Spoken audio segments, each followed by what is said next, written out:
गुरु ब्रह्मा गुरु विष्णु गुरुर्देवो महेश्वर गुरु साक्षात् परम ब्रह्म तस्मै श्री गुरुवे नमः। ओम नमो ब्रह्म दिव्यो ब्रह्म विद्या संप्रदायकृतभ्यो वंशऋषिभ्यो महद्भ्यो नमो गुरुभ्यः। सर्वपल्लवरहित प्रज्ञानघनः विगर्धो ब्रह्मेवामस्मि।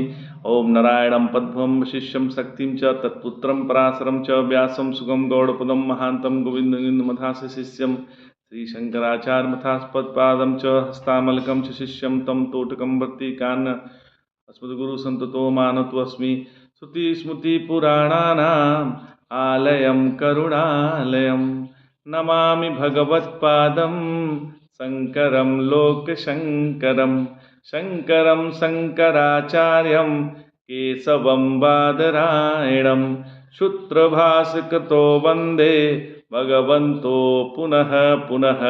ईश्वरो गुरुरात्मेति मूर्तिभेदविभागिने व्योमवप्ताय देहाय दक्षिणामूर्तये नमः। ओम श्री गुरुभ्यो नमः। ओम श्री परमात्मने नमः।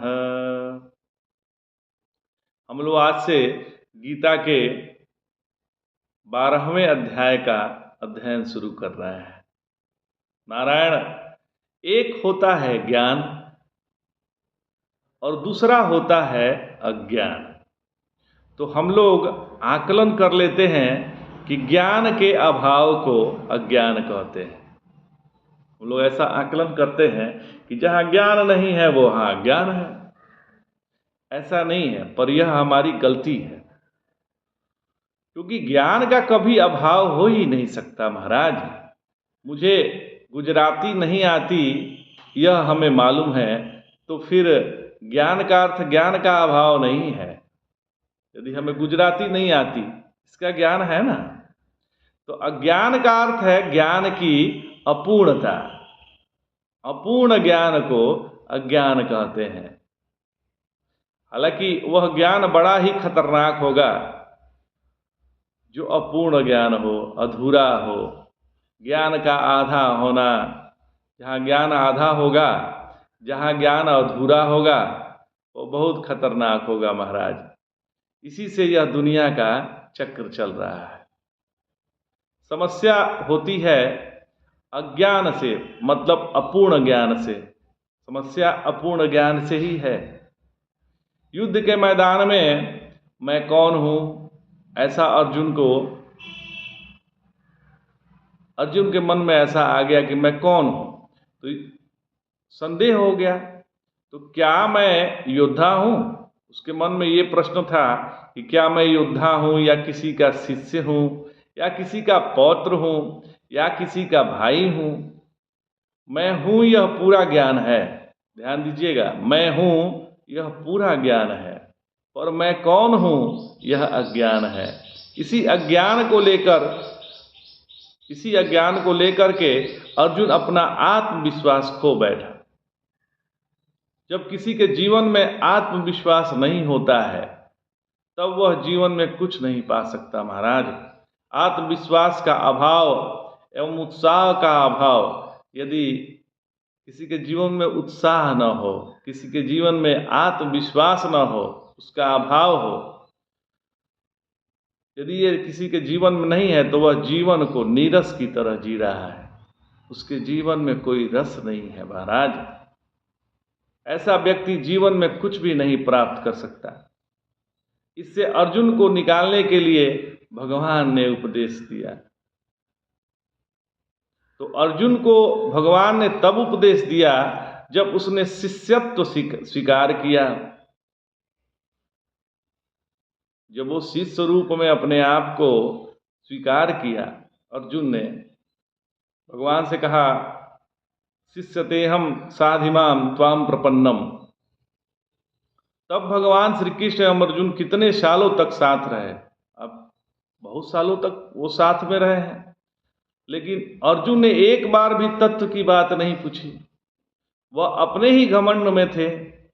11वें अध्याय में अर्जुन कह रहे हैं कि हे भगवान, मुझे माफ करना, क्योंकि मैंने आपको हे कृष्ण, हे यादव, यही हमेशा कहा है। जब भगवान का शिष्यत्व अर्जुन ने स्वीकार कर लिया, तब भगवान ने पहला बात तो बतलाया, वो ये था कि अर्जुन तुम किसके लिए रो रहे हो, वह रोने का विषय नहीं है। जिसके लिए तुम रो रहे हो वो रोने का विषय ही नहीं है। तुम बातें तो ज्ञानी का कर रहे हो, पर व्यवहार बेवकूफ जैसा कर रहे हो। फिर बताते हैं कि इस जगत में ना कोई पैदा हुआ है ना कोई मरा है, कभी अव्यक्त हो गए तो कभी व्यक्त हो गए। जैसे गहरी नींद में हम अव्यक्त हो गए, वहाँ न पति है न सास है न पत्नी है, मतलब अव्यक्त हैं। फिर जब जग गए तो व्यक्त हो गए। इसी प्रकार से जब गहरी नींद में एक टेम्पररी जो है हमारी मृत्यु ही है, गहरी नींद एक तरह से मृत्यु ही है, उसी प्रकार से मृत्यु परमानेंट नहीं है। और तुम रो रहे हो कि इतने सारे लोग मरेंगे, तो युद्ध के मैदान में गुल्ली डंडा खेलने आए थे क्या? ये कोई फुटबॉल मैच हो रहा है?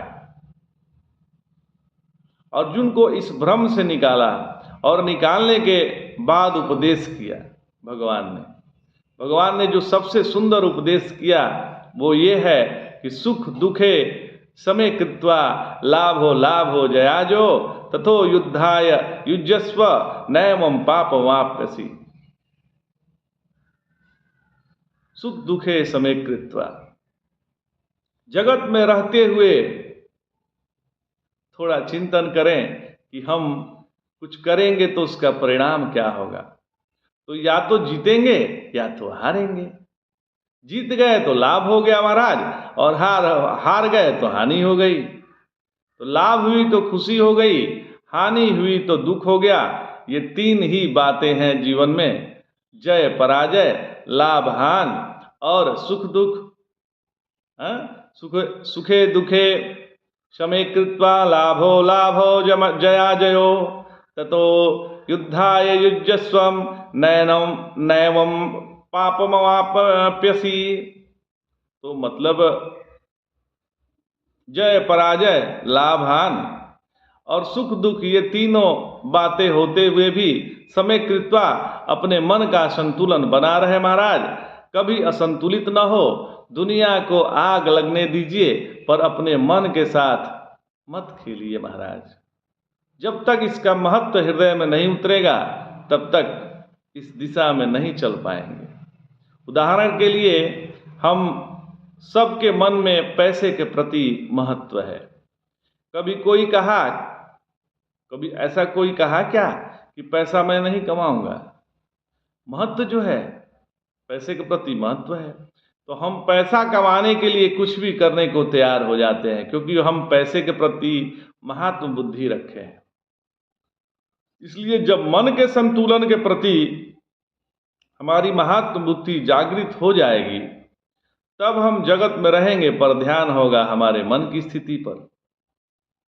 कारण क्या है कि हम जितना जीवन जीते हैं मन से ही जीते हैं, शरीर से नहीं जीते। जैसे हम घर में रहते हैं तो शरीर भी घर ही है। जैसे हमारे होठ नहीं बोलते हैं, उसके पीछे हम होते हैं। आपके कान नहीं सुनते हैं, कानों के माध्यम से हम ही सुनते हैं महाराज।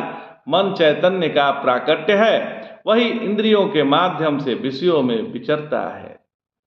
आज इतना ही। जय जय शंकर, हर हर।